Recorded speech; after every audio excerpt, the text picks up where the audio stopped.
میراث خطی یک جزء مهم فرهنگ ملی نیاگان ما تاجیکان می باشد.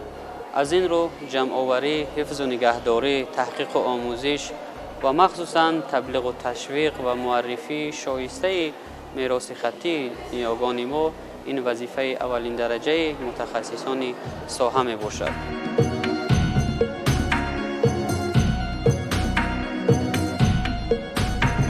یک جزء مهم کلکسیای اشیای طلایی آثارخانه ملی تاجیکستان را امروز نسخه های خطی و یا میراث خطی تاجیکان تشکیل می دهد و باید گفت که در آثارخانه ملی تاجیکستان برای باز هم معرفی نمودن میراث خطی تاجیکان البته گوشه علاهیده دایم عمل کننده عمل می کند که در این گوشه تالار نمونه های گوناگون میراث خطی تاجیکان و مانند نسخه های دستنویس، نسخه های چاپی سنگی، نمونه حجت های تاریخی به مانند شجره و وثیقه ها و همچنین نمونه های گوناگون هنر خوشنویسی نیاگان ما که منسوب به عصرهای 19 و 20 میلادی می باشند در این گوشه دایم عمل کننده آثارخانه به نمایش گذاشته شدند.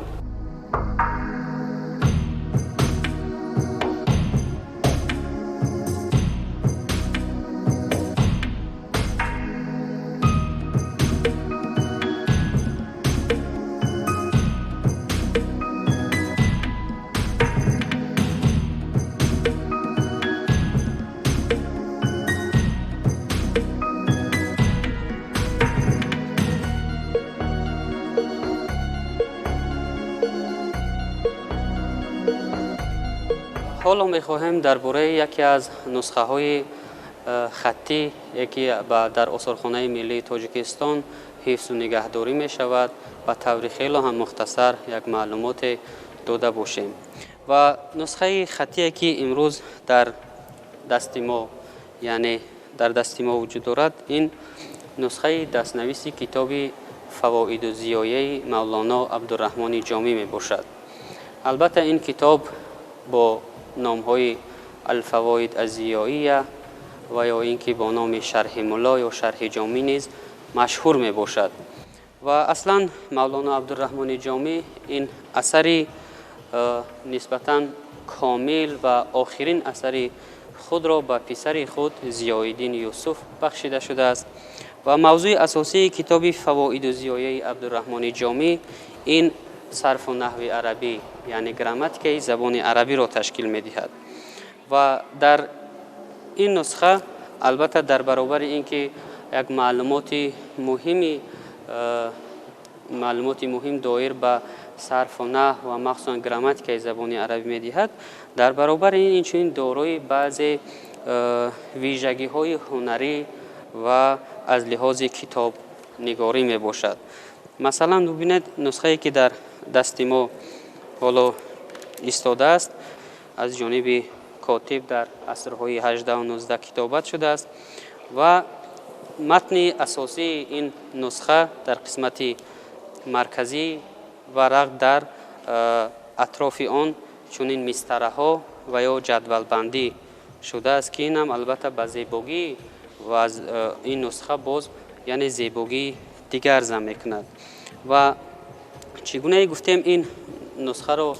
عبدالرحمن جامی به پسر خود یعنی به ضیاءالدین یوسف بخشیده شده است و این معلومات تاریخی در قسمت اول کتاب یا در صفحه اول کتاب نیز درج گردیده است و در این کتاب چگونه که ما میبینیم در برابر اینکه تمام قاعده های گراماتیکی صرف و نحو زبان عربی خیلی هم به شکل بسیار هم وسیع به شکل گسترده استفاده شدند و همزمان چگونه که ما میبینیم در حواشی این کتاب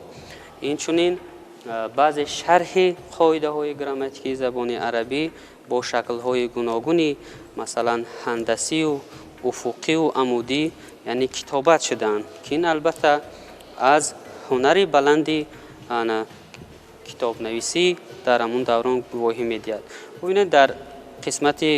داخل کتاب بعضی ورق های صحیفه هایی که شرح بعضی قاعده های گراماتیک زبان عربی کتابت شدن به شکل کمی خردتر در قسمت مابین صحیفه نیز کتابت شدن. همزمان مستره های و جدول بندی و بعضی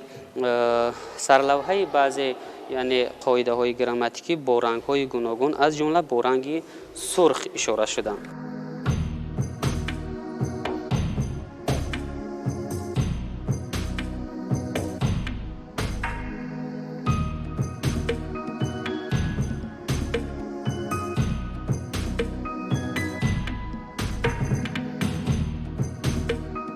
و یکی از جالبیت دیگری این نسخه دستنویس در آن است که چگونه که شما می‌بینید در صحیفه علاهیده یک قاعده گراماتیکی زبان عربی در شکل یک کوزه بسیار هم با شکل ماهرانه و خیلی هم زیبا یعنی کتابت شده است که این البته دلیل از رشد هنری کتاب نویسی و از ذوق بلند کتاب نویسی کاتب درک می‌دهد. و خطی که در این کتاب نوشته شده است با خط ساده نستعلیق و کتابت شده است که خیلی هم به شکل خانه یعنی کتابت شده است.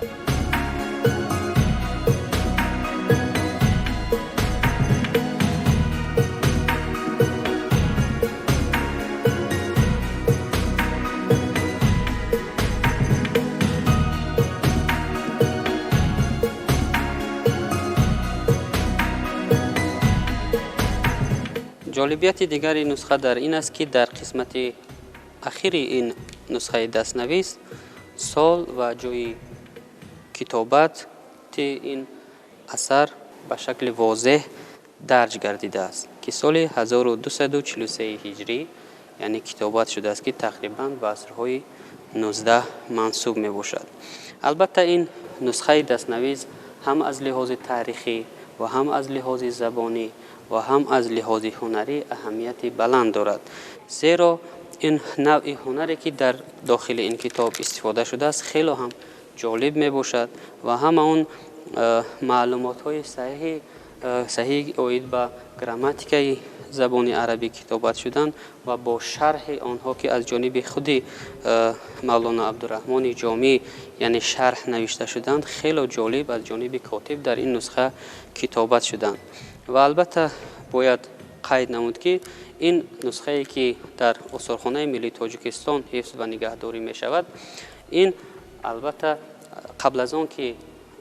ترمیم کرده شود در حالتی خیلی هم ناخوب قرار داشت، از جمله مقاوی این کتاب یعنی کنده شده بود، وجود نداشت و خوشبختانه امروز در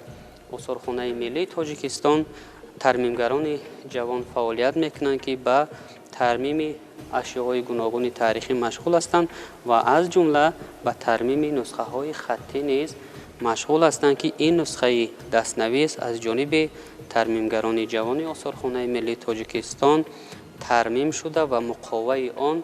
بر چنین شکلی که شما میبینید بسیار هم با یک شکل جالب از نو برقرار شده است. البته این ترمیم